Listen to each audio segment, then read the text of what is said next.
गोव्यात नाईट क्लबला भीषण आग, 23 जणांचा होरपळून मृत्यू. सिलेंडर स्फोटानं आग लागल्याचा गोवा पोलिसांचा दावा.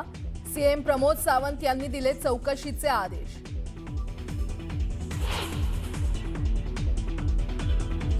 इंडिगोच्या संकटादरम्यान सरकारचा कठोर पवित्रा. शेकडो उड्डाणं रद्द झाल्यानंतर डीजीसीएनं बजावली नोटीस. सीईओवर कारवाईचा उगारणार बडगा.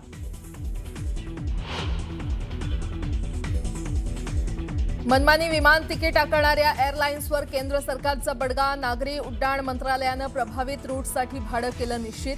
500 किलोमीटर अंतरासाठी जास्तीत जास्त भाडं 7,500 रुपये निश्चित.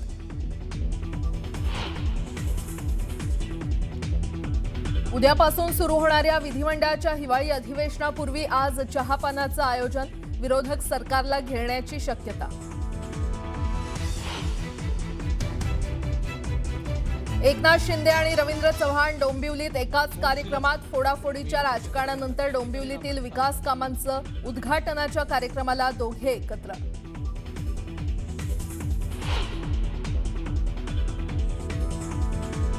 ला आदरणीय शिंदे साहेबांनी जी भूमिका घेतली त्या भूमिकेमुळे भाजप सत्तेमध्ये आलं. भाजपला सत्तेमध्ये चांगला वाटा मिळाला. शिंदेंमुळे भाजप सत्तेत आली आणि भाजपची ताकद वाढली. मंगल प्रभात लोढांच्या वक्तव्यावरून शंभूराज देसाईंची प्रतिक्रिया.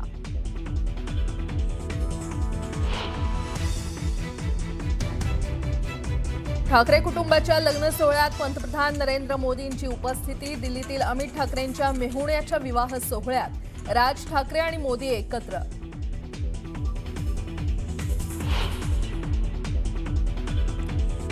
दक्षिण आफ्रिकेच्या प्रिटोरिया शहरात बारमध्ये बसलेल्या लोकांवर बेछूट गोळीबार. 11 जणांचा मृत्यू. फरार आरोपीचा शोध सुरू.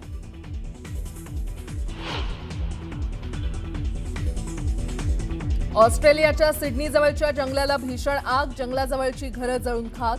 आगीवर नियंत्रण मिळवण्याचे प्रयत्न सुरू.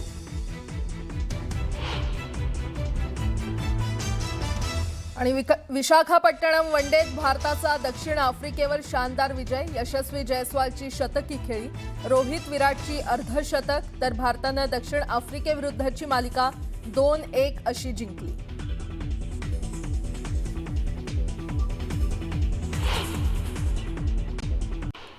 एकनाथ शिंदे आणि रवींद्र चव्हाण डोंबिवलीमध्ये एकाच कार्यक्रमात एकत्र आले. फोडाफोडीच्या राजकारणानंतर डोंबिवलीमध्ये विकास कामांचं उद्घाटनाच्या कार्यक्रमाला दोघांनी हजेरी लावली.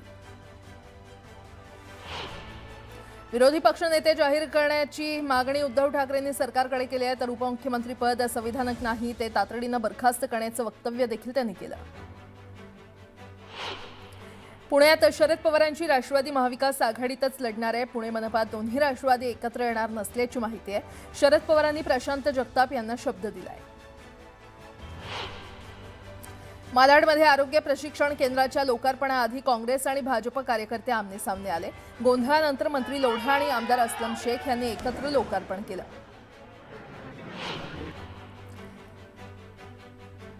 आज संध्याकाळी 5 वाजता रामगिरी निवासस्थानी चहापानाच्या कार्यक्रमाचं आयोजन करण्यात आलंय. मुख्यमंत्री फडणवीसांनी विरोधी पक्षाला चहापानाचं निमंत्रण दिलंय. दरम्यान विरोधक चहापानाला उपस्थित राहणार का हे पाहणं महत्त्वाचं असणार आहे.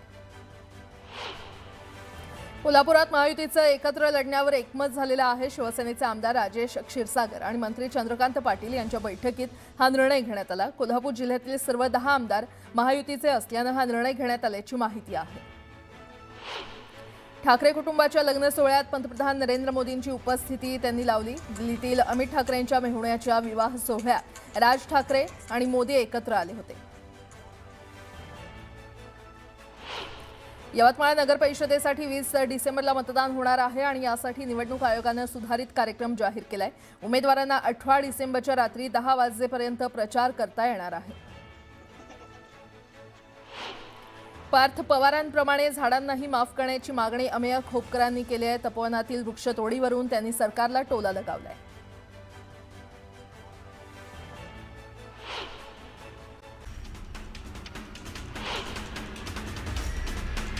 एकनाथ शिंदे आणि रवींद्र चव्हाण डोंबिवलीत एकाच कार्यक्रमात एकाच व्यासपीठावरती एकत्र आले. फोडाफोडीच्या राजकारणानंतर डोंबिवलीतील विकास कामांच्या उद्घाटनाच्या कार्यक्रमाला दोघांनी उपस्थिती लावली. शिंदेंमुळे भाजप सत्तेत आली आणि भाजपची ताकद वाढल्याचं वक्तव्य मंत्री शंभूराज देसाईंनी केलंय. मंगलप्रभात लोढांच्या वक्तव्यावरून त्यांनी ही प्रतिक्रिया दिली. विरोधी पक्ष नेतेपद जाहीर करण्याची मागणी उद्धव ठाकरेंनी सरकारकडे केली आहे, तर उपमुख्यमंत्रीपद संविधानिक नाही, ते तातडीने बरखास्त करण्याचं वक्तव्यही त्यांनी केलं. पुण्यात शरद पवारांची राष्ट्रवादी महाविकास आघाडीतच लढणार आहे. पुणे मनपात दोन्ही राष्ट्रवादी एकत्र येणार नसल्याची माहिती आहे. शरद पवारांनी प्रशांत जगतापांना शब्द दिला. मालाडमध्ये आरोग्य प्रशिक्षण केंद्राच्या लोकार्पणाआधी काँग्रेस आणि भाजप कार्यकर्ते आमनेसामने आले. गोंधळानंतर मंत्री लोढा आणि आमदार अस्लम शेख यांनी एकत्र लोकार्पण केलं. सोमवारपासून नागपुरात हिवाळी अधिवेशन सुरू होणार आहे. पहिल्याच दिवशी हजारो कोटींच्या पुरवणी मागण्या सादर होतील. अधिवेशनात एकूण 11 विधेयके, 6 अध्यादेश आणि 5 नवीन विधेयकं पटलावर ठेवण्यात येणार आहेत.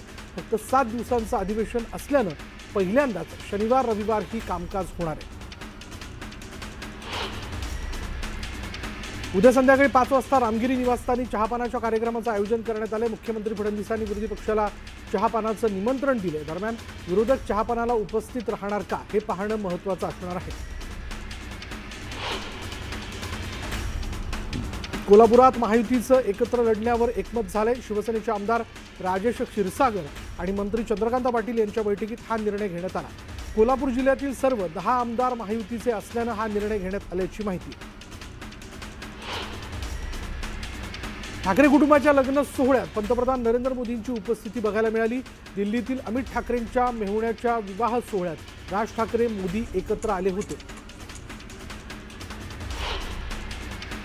पार्थ पवारांप्रमाणे झाडांनाही माफ करण्याची मागणी अमेय खोपकरांनी केली. तपोवनातील वृक्षतोडीवरून त्यांनी सरकारला टोला लगावला. नाशिकच्या तपोवन परिसरात 15,000 झाडं लावली जाणार असल्याची माहिती गिरीश महाजनांनी दिली. आंध्र प्रदेशमधील राजमुद्री या जगप्रसिद्ध नर्सरीतून ही झाडं CSRच्या माध्यमातून आणण्यात येणार आहेत. वृक्षतोडीचा वाद कमी करण्यासाठी हा निर्णय घेण्यात आला. महाकुंभ मेळावा 12 वर्षांनी होतो, त्यात थोडीशी वृक्षतोड होत असल्याचं नरहरी झिरवाळांनी म्हटलंय, तर हौसेसाठी वृक्षतोड होत नसल्याचंही त्यांनी स्पष्ट केलं. यवतमाळ नगर परिषदेसाठी 20 डिसेंबरला मतदान पार पडेल आणि यासाठी निवडणूक आयोगाने सुधारित कार्यक्रम जाहीर केला आहे. उमेदवारांना 18 डिसेंबरच्या रात्री 10 वाजेपर्यंत प्रचार करता येणार आहे. जळगावच्या एरंडोल नगर परिषद निवडणुकीचा निकाल 21 डिसेंबरला लागणार आहे. यावेळी अपक्ष उमेदवारांनी EVM छेडछाडीची भीती व्यक्त केली. दरम्यान त्यांच्याकडून स्ट्रॉंगरूम बाहेर पहारा देण्यात येतोय. बांगलादेशनं कांदा आयातीला परवानगी दिली आणि यामुळे भारतातील कांदा उत्पादक शेतकऱ्यांना मोठा दिलासा मिळाला. 7 डिसेंबरपासून दररोज 30 टनाचे 50 कांदा आयात परवाने दिले जाणार आहेत. अर्ज केलेल्यांनाच IP परमिट मिळणार आहे. साखर कारखान्यांनी ऊसाची पहिली उचल एकरकमी 3,200 रुपये देण्याची मागणी केलेली आहे.